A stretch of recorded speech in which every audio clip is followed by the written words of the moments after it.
Good day to you, my lords and my ladies, and those with identities not seen here. Today I sing a Shakespeare tragedy. No, not Coriolanus or King Lear, but of a king usurped by his brother, whose son resolves to make his uncle pay. His mission risks his life and all others, until a new face jumps into the fray. Sir Columbo arrives to pay respects, fresh from Norway and negotiations, but something is amiss, and he suspects foul play and starts his investigation. Can good triumph? Can these fates be replaced? Can courageous Columbo crack the case? Good morrow, and welcome to another episode of Can Columbo Crack the Case? Hope you like that sonnet, because that's the only time I'll be doing anything like that during this episode. If you haven't guessed it, we're covering Shakespeare's Hamlet. Basically, it's around the 14th century, and there's beef between Denmark and Norway. This isn't important right now, but it will be later. What matters is that King Hamlet is dead. His brother Claudius has assumed the throne and married his widow Gertrude, making him the uncle and stepfather to Prince Hamlet, who is not happy about how quickly his mom moved on. Frankly, I'd be more upset that he has to share his name with his dad. He doesn't even get to be called Junior. To make things simple, King Hamlet will be referred to as the King or the Ghost, while Prince Hamlet will be called Hamlet. Okay? Okay. Now, Hamlet's buddies told him about this ghost that looks like his dad lurking around the battlements. Hamlet searches for him and finds said ghost who, surprise surprise, is the ghost of his dad, who tells him that Claudius was the one who killed him with ear poison. Yeah, apparently that's a thing. Credit where credit is due, Claudius picked a method no one but Shakespeare would think of using. With this knowledge, Hamlet vows to avenge his father. He pretends to go crazy so that no one will suspect him as he searches for proof of his uncle's crime. I would argue there are better ways to dig up dirt, but I'm not the greatest playwright in history. Yet. At this point, we introduce Columbo, who in this world I imagine is in some form of medieval Denmark law enforcement. Maybe a sheriff or constable, something below a lord or general, but above a common soldier. He wasn't there during the murder because he was in Norway trying to smooth things out with their prince. It was going well. The prince liked Columbo and his anecdotes. He would have been there sooner, but his horse, which he named Horse, took its sweet time getting him there.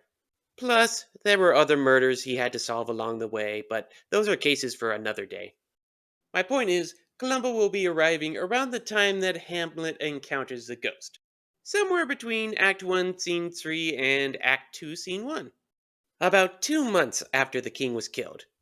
He also will be working within the limitations of the time period, meaning there's not going to be any forensics team or coroner to update him. Just common sense and intuition. Which shouldn't be a problem for Columbo, but let's not get ahead of ourselves. All the world's a stage, and even an experienced thespian can flub their lines. Since the king's death isn't considered a murder, there wouldn't be a crime scene to investigate. Odds are they already buried him, so the body can't be inspected. Instead, Columbo would start by visiting Claudius and Gertrude to express his condolences for their loss. While they appreciate the sentiment, they wish to put the matter behind them. Especially Claudius. They'd rather look to the future instead of dwelling on the past. Columbo doesn't want to trouble them, but for his sake, he would want to know how the king met his demise. So he could get some closure. Gertrude would tell him how the king passed away in his sleep, much to the surprise of Columbo. Sure, the life expectancy for medieval Europe wasn't great, but the king seemed to be in perfect health the last time he saw him. Columbo knows that conflict has been brewing between Denmark and Norway and wants to make sure they've ruled out the possibility of assassination. Claudius insists that there is nothing to suggest any foul play, and that Columbo should drop the matter entirely. Columbo would do just that and take his leave, but not before stopping and asking how Hamlet is handling all of this. Gertrude would reveal that Hamlet is still in mourning and quite irritable these days. She wishes he would come to his senses, but all they can do is wait. Columbo nods and exits stage left, where he retires for the evening and reflects on this information. At this point, Columbo has no proof that the king was murdered and no approval to launch an investigation. Columbo must accept the consensus that the king died in his sleep. However, there is another way of looking at this. One could also say that the king showed no indication that he died from blunt force, stabbing, blood loss, or consuming poison. The first three would be rather obvious and a dead giveaway, pun intended. As for poison, I'm going to go out on a limb and assume that Danish royalty also utilized food testers to check for poison, so we can rule that out as a cause of death. But if the king was murdered, how did the killer get away with the crime and convince everyone it was natural causes? Until then, let's meet our key players that Columbo will interrogate to get to the bottom of this mess. We've already met King Claudius and Queen Gertrude. Both of them seem too eager to put the past behind them and can freely roam the castle. Then there's a young prince, Hamlet. Out of everyone there, he's the most hung up on his father's death and refuses to let it go. Does he know something that the others don't? Is he ravaged by guilt? Then there's Polonius, the Lord Chamberlain of the court. Basically, he's a lackey for the king. Which brings us to his daughter, Ophelia, who finds herself enamored with Hamlet. It would be convenient for both of them if Hamlet became king and Ophelia became queen. Then we have Horatio, Rosencrantz, and Guildenstern, three of Hamlet's friends with varying degrees of plot relevance. They may provide an understanding of the inner workings of the prince's mind, or they might just end up adding to the body count. We'll see. For now, Columbo sleeps on it, and will question everyone in the morning. Morning arrives, and Columbo discovers a development most unusual. It would appear that Hamlet is acting rather peculiar, skipping around the castle, rambling like a madman, mistaking his friends and family for strangers. There are even reports of him being physically rough with Ophelia. This guy is meant to be the hero, right? Columbo would report this to Claudius and Gertrude, but Polonius beat him to the punch. He also has a theory that Hamlet has been driven mad by his love for his daughter. Columbo recalls that Hamlet and Ophelia have known each other for quite some time. He finds it fascinating that Cupid took his time to draw his bow and for love to bear fruit with a peculiar taste. Translation: it's funny that Hamlet is only now developing these feelings and behaving this way. Claudius claims he will investigate the matter and sends Rosencrantz and Guildenstern to spy on Hamlet, because that's easier than just asking Hamlet what's on his mind. Columbo is in no position to doubt his superior and exits the scene. He then spends the rest of the day roaming around the castle, because that's a thing one can do in a Shakespearean play without being questioned as long as you're quirky.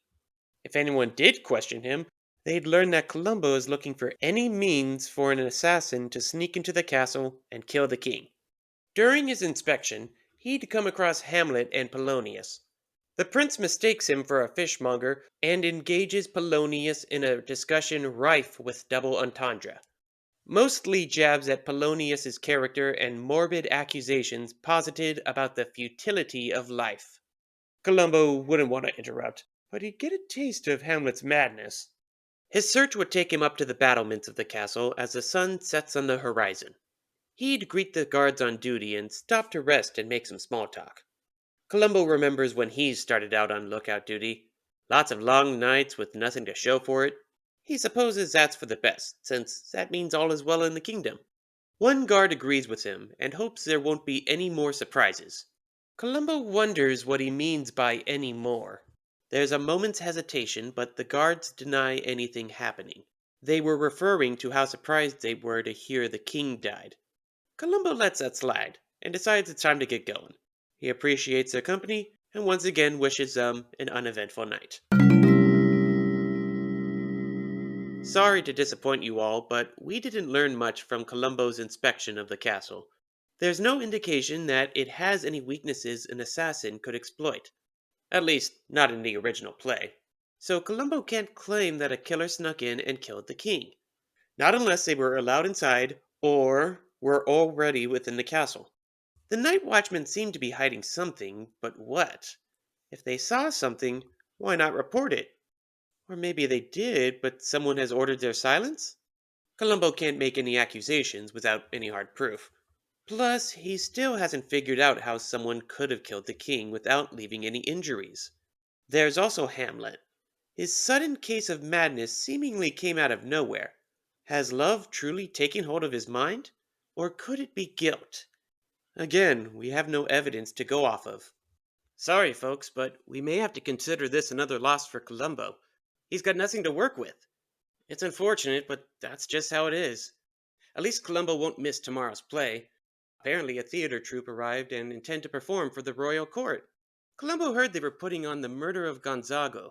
He's seen it before, but Columbo doesn't mind watching a rerun.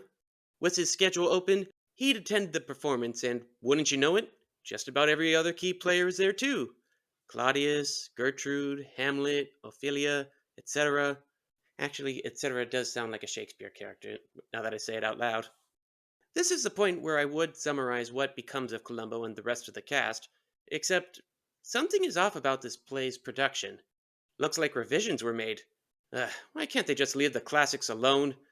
Apparently, Claudius isn't a fan of these changes either. He stops the show right at the murder scene and storms off in a huff. Kind of an overreaction. Sure, changing the murder weapon to ear poison is far-fetched, but it's not that big of a deal. Wait a second. Ear poison? This investigation might not be over yet. While everyone disperses, Columbo catches up with the troupe of actors. They're a bit jumpy, considering Claudius really did not like their play, and when a king gets mad, that's usually your cue to vamoose. Columbo manages to calm them down and congratulate them on their performance, buttering them up with how much he enjoyed the play. It was a shame they couldn't finish it. With all the changes they made, Columbo was curious if the ending was going to be different as well. The actors, while appreciative of his kind words, are in a hurry and tell Columbo that the ending is still the same. They weren't told to change that. Columbo would press them on this and wonder who asked for the changes. The troupe answers that it was the prince who came forth and requested the changes. They hope Columbo will tell Claudius this and make sure he understands they couldn't deny a prince. Columbo promises to pass the message along and leaves them to pack up. But then he stops and says there's one more thing. Columbo has seen a lot of deaths in his day, but has never heard of anyone dying of ear poison. He was wondering if that was something they made up for the story. The troupe aren't sure, but they were just following the prince's orders. Columbo lets them pack in peace, while he has an inner monologue about this new development. Finally, we made a useful discovery. They may not tie directly to the king's murder, but it's a step in the right direction. Columbo now knows about the existence of ear poison and can consider it a possible MO. That is, if Columbo can prove ear poison is real. It could be something the prince whipped up in his mad imagination. If he is mad, that is. Columbo would find it odd that the prince requested such precise changes be made to a play. Of course, we can't ignore Claudius's reaction to the play either. Usually, royalty only gets like that when an entertainer's material hits too close to home.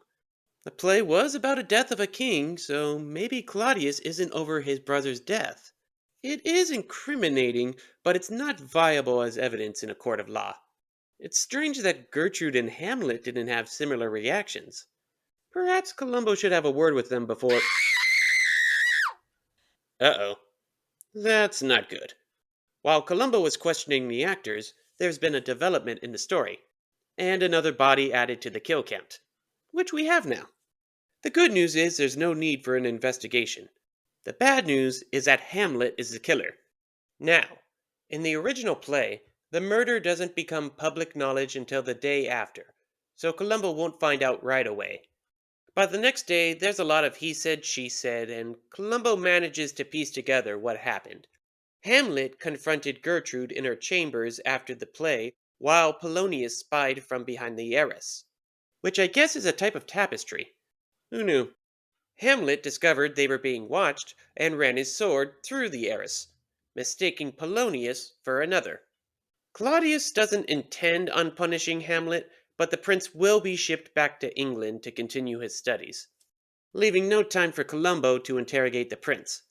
It's too bad Columbo couldn't save Polonius, but there's still time to change the story.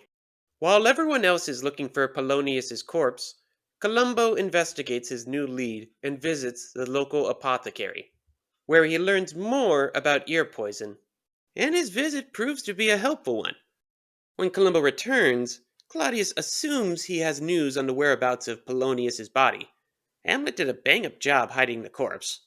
Columbo tells him that he hasn't, but he learned something while he was out. Remember how those actors changed the play and had Gonzago be murdered with ear poison? Of course he does. He stormed off right around that part. Hard for Columbo to forget that. Well, you see, the royal guard were taking bets on whether ear poison was a real thing or not. Columbo wanted in on the action and decided to find out for himself. Turns out it is. He wonders if Claudius knew that. Claudius anxiously says he did not. Columbo can understand why that would be the case. It's hard to come by and pricey too. If you had to get up close to the person to kill them, you might as well just stab them. Or so Columbo would think. But he tells Claudius he doesn't have to worry about anyone using that on him. When Claudius asks why, Columbo explains that he hasn't wronged anyone. No one wants him dead. Besides, someone bought the last of the apothecary's stock of ear poison around 2 months ago.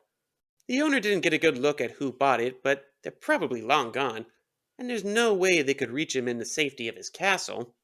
Well, it's possible that someone in the royal court could sneak into the king's chamber and administer the poison. They'd have to be stealthier than Polonius, that's for sure. But again, no one here has any reason to kill Claudius and nothing to gain, so he should have nothing to fear. Despite this reassurance, Claudius still looks pretty concerned. Columbo excuses himself to assist in the search for Polonius, unaware of the target he painted on his back. We're nearing the end of our production, and we can safely remove two suspects from our list, Ophelia and Polonius. If either one was plotting to make her queen by killing off the king, they would have eliminated Claudius by now so Hamlet could take his place. Horatio's status remains unchanged, given his inactivity. Rosencrantz and Guildenstern aren't exactly mastermind material, but they could have killed the king while acting on someone else's orders. Our top three suspects remain Hamlet, Gertrude, and Claudius, the latter of which should be on edge by now and sure to set his sights on Columbo, especially now that he's taking care of Hamlet. Or so he thinks. Like Shakespeare, I'll gloss over Hamlet's seafaring side quest as quickly as possible. Claudius sent Guildenstern and Rosencrantz to ensure Hamlet was killed in England, but Hamlet thwarted his plan and got those idiots killed in his place, adding them to the kill count. While Hamlet is off playing pirate and making his way back home, Columbo wonders why Hamlet confronted his mother after the play. The queen has been tight-lipped about that night and took her time alerting the royal guard. It's understandable a mother would protect her son under most circumstances, and after the king's death, anyone would be anxious and act impulsively if they found an intruder in their room. But Hamlet was quick to draw his blade, and Gertrude made no effort to deny Hamlet was the killer. There's also Claudius's reaction to the play, and Hamlet's reasoning for altering it. Columbo's thought process is interrupted when Ophelia comes skipping and singing down the halls with a crazed look. Columbo greets her, but her response is odd. Despite her merry tone, she is distrustful of Columbo and his intentions, making her one of the smartest characters in this play. She skips off, but Columbo follows to ensure she is sound of mind. Suffice to say, she isn't. He catches her rambling to Gertrude about morbid and abstract concepts. It appears that she's come down with a case of the madness. Makes sense, given her recent father's murder at the hands of her boyfriend who rejected and assaulted her out of nowhere. But her madness is not like the madness Hamlet suffers from. She appears to be somewhat lucid and bites her tongue for no one. Columbo would help her, but let's be honest. He's a lieutenant, not a therapist. He won't be able to fix her with a single heartfelt speech. This is a nearly full-grown woman, not a lion cub, unfortunately. Besides, he has to help with Polonius's funeral arrangements and greet Laertes, who has made an impromptu return to the castle. I forgot to mention that Polonius has a son, Laertes, but he left in Act 1 for France. He hasn't been relevant to the story until now. Columbo would try to give him a warm welcome, but Laertes wouldn't fall for his charms. He'd head straight to the throne room to confront Claudius. It's interesting that Claudius is willing to talk with Laertes in private. He seemed jumpy earlier. Kind of strange that Claudius doesn't want anyone listening into their conversation. Oh, and now there's word that the Prince of Norway is also on his way with his army. Can we go 5 minutes without some drama around here? Apparently not. It pains me to say this, but Ophelia is no longer with us. She was found dead in a nearby lake. Supposedly, she was hanging garlands from a tree branch when it broke and she fell into the water. Some believe it was an accident, while others suspect she took her own life. It's hard to say since the original play doesn't show what happened. Either way, her death marks the end game for Columbo. If he can't expose the killer soon, Hamlet will do it for him. Why couldn't that ghost have come to Columbo instead? But all hope is not lost. Ophelia's death has made Columbo consider something he hadn't thought of before. Something that could solve everything. Just in time, too. It's the bottom of the fifth, and four key characters are out. Hamlet has returned and interrupted Ophelia's funeral. Laertes has challenged him to a duel, and they are about to face off in the royal court. Columbo is worried that the king would allow such a thing considering Hamlet was so eager to kill the last time, and Laertes wants vengeance for his father and sister. It also seems like the perfect place to stage a murder. With not much time, Columbo assembles the royal guard and improvises a plan. A crowd has gathered in the throne room to watch the bout. Gertrude and Claudius watch from their thrones with wine ready for after the fight. Columbo arrives right as the combatants finish the first round, along with the company of the royal guard. Before the second round can begin, he interrupts with a startling announcement. He informs everyone that a discovery has been made. The king did not die naturally. He was murdered, and the killer is in the room. The crowd breaks into an uproar, and Claudius struggles to silence them. Columbo orders the guards to search everyone in the room, while Claudius demands an explanation for all this. Columbo is happy to comply, but first there is something that the people should know. Hamlet has been faking his madness. After witnessing poor Ophelia in her final days, Columbo noted the many differences between her madness and Hamlet's. His performance seemed constructed compared to hers. He only showed signs of madness when it was most convenient. Keep in mind that he's basing this off of what people from the 1400s knew about mental health, which was very little. It's enough to convince the court, though. Claudius would want to know what any of this has to do with the murder of his brother, which Columbo is getting to. If the prince was faking his madness, then his decision to change the play performed by the troupe of actors was deliberate, not random. Admittedly, Columbo has no hard evidence to explain the prince's actions, but they are irrelevant. What matters is that he presented a possibility no one considered. That the king could have been killed with ear poison. Gasps ring out, and Gertrude is horrified by this suggestion. Hamlet is amazed by Columbo, while Claudius is livid. He chides Columbo for tarnishing his late brother's death with baseless accusations. Columbo corrects him that these are not baseless. Any member of the royal court could have snuck to the king's chambers and administered the poison. The trick is figuring out who was capable of such a crime. Columbo claims he has figured out who it is, and believes that they will attempt to take Hamlet's life next. The crowd gets whipped into a frenzy, and Claudius demands their silence. Columbo checks in with the guards, and they whisper to each other.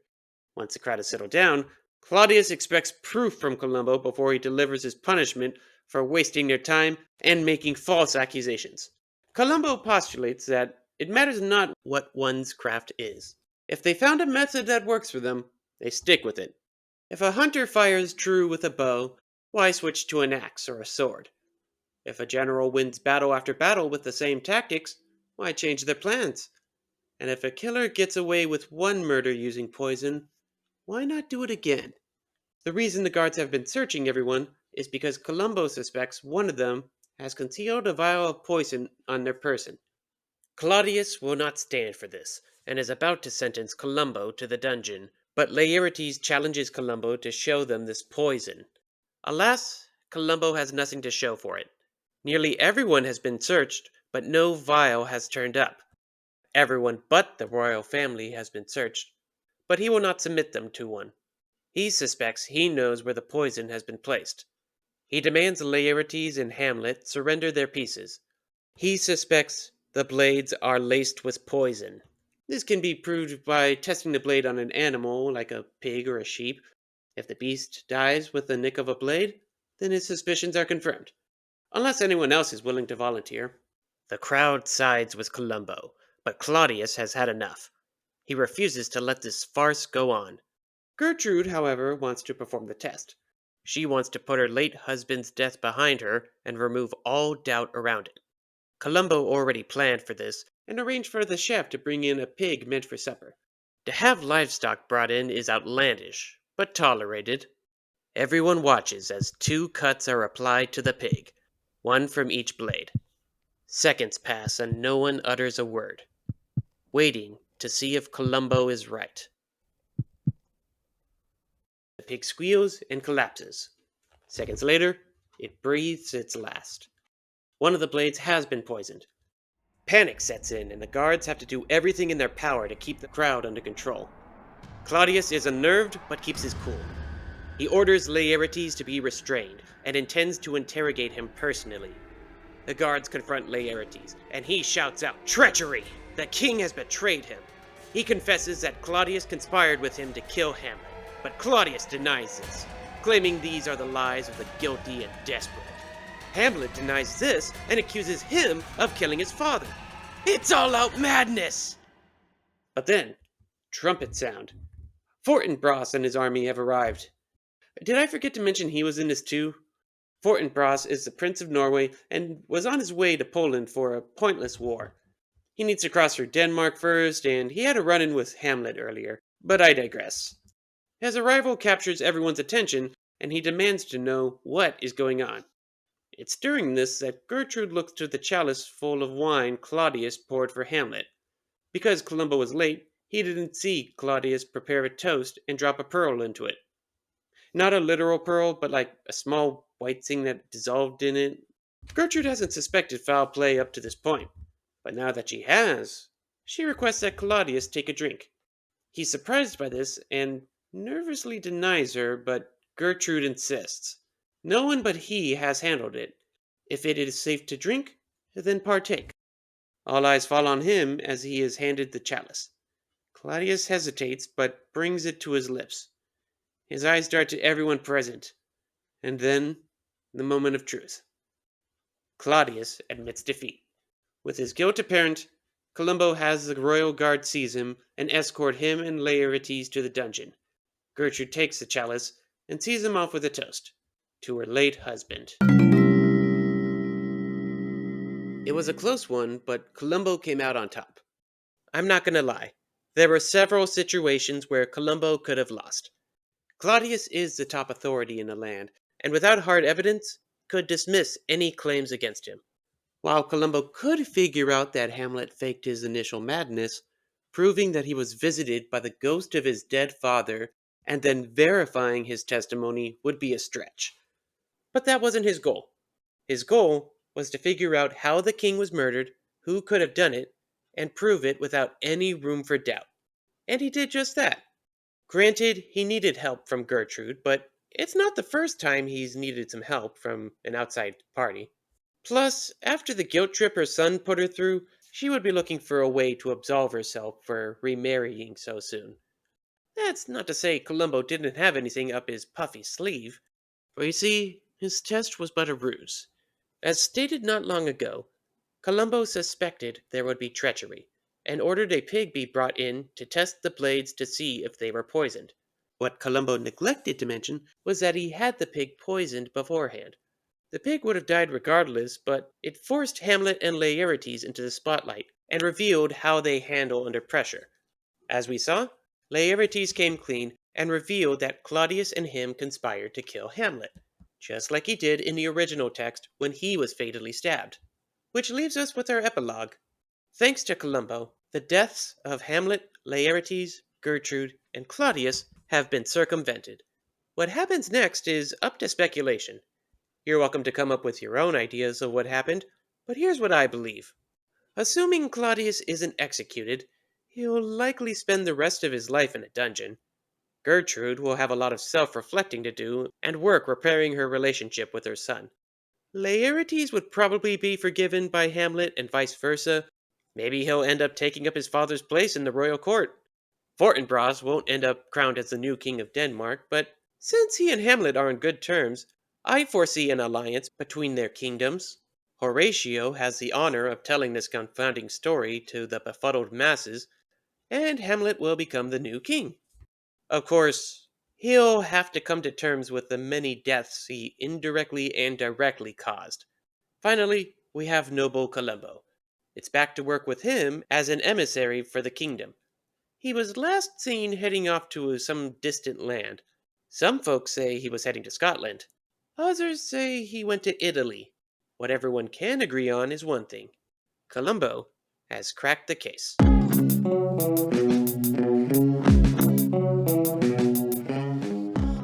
When I first started this project, I set a goal to make 3 episodes and see if I'd be willing to continue from there.